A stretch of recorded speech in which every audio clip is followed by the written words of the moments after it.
Kasi 'di ba favorite mong skin lagi yung kulay pula sa mga laro natin? Ah, wait. So, ayun na nga. After ko naman siya paalisin, pumayag din naman siyang umupo sa unahan banda. O, di ba? Napakabait ko. Huh? Paano ka naging mabait? Kasi di ba, pinaupo ko siya sa harapan. Eh di mas kita niyo yung mga sinusulat dun.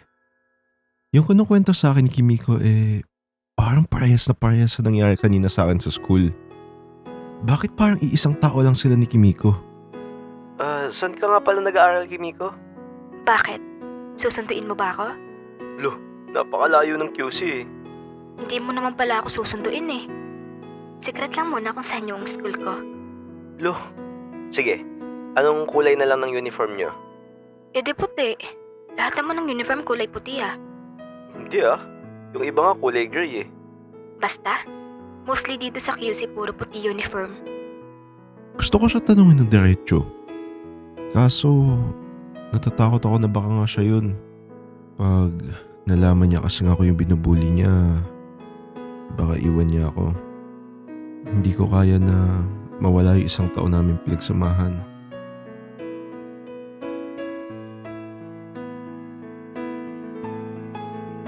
Maaga ako pumasok ngayong araw. Umupo kagad ako dun sa upuan ng nambubuli sa akin. Alam ko kasi bubulihin niya lang ulit ako. Pero gusto ko lang sana siya makausap para matanong ko ano yung pangalan niya. O bakit nandiyan ka na naman nakaupo sa upuan ko? Ulyanin ka ba? Ay, sorry po. Medyo malamig lang po kasi dun sa harap kaya umupo lang ako dito saglit. May nagtanong ba kung nalalamig ka dun sa harap? Umalis ka nga dyan. Sige po. Sorry po. Ay, pwede po bang malaman yung pangalan nyo? Bakit? Susumbong mo ako sa principal? Ay, hindi.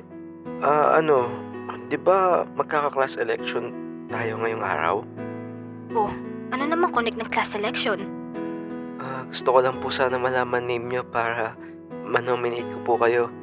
Sinong nagsabing gusto kong manominate? Alam mo bang napaka-hassle ng president or vice president man yan? Tatawag-tawagin ka para sa mga meeting. Di naman bayad.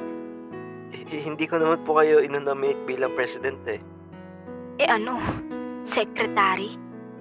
Muse po. Ha? Muse?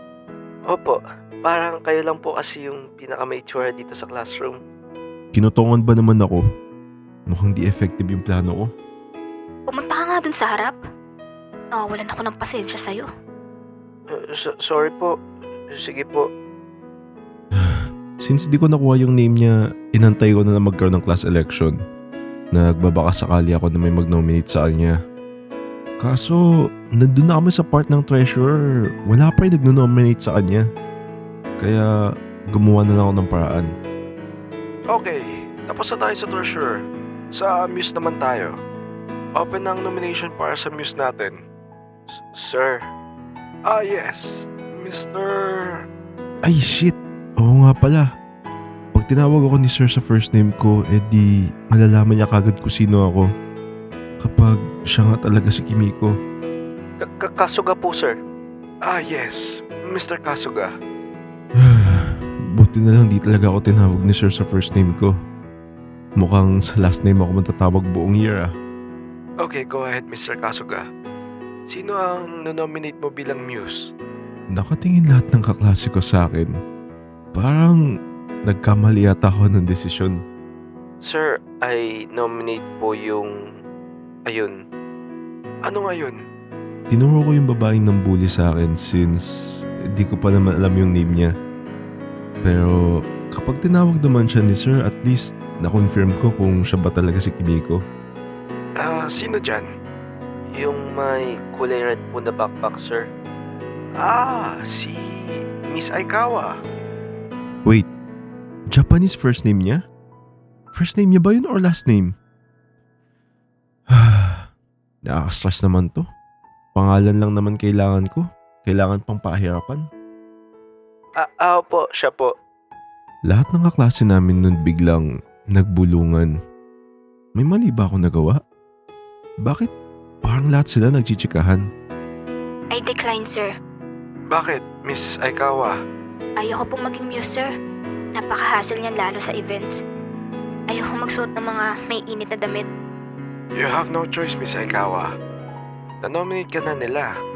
Hilingin mo na lang sana na hindi sila mag-vote sa'yo. At nanalo siya. Shit, nakatitig siya sa akin. Para niya ako papatayin. Takot na takot ako nun sa kanya at kinakabahan ako baka matagpuan na lang ako sa tabing kalsada. Hindi, joke. Pero seryoso. Parang napagtripan lang din siya iboto ng iba naming mga klase. Okay, sa escort naman tayo. Open na ang nomination natin for escort. Si Mr. Bida-Bida, sir. Ano yon?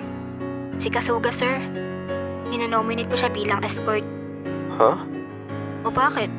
Gantihan lang. Sir, ayaw ko po.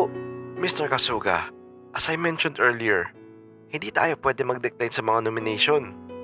At nanalo din ako. Ang kulit ng mga klase ko. Nag-trip din ako iboto. Dapat pinili niyo man lang yung maitsura. Mapapahiya tayo nito sa buwan ng wika eh. Okay, class dismissed.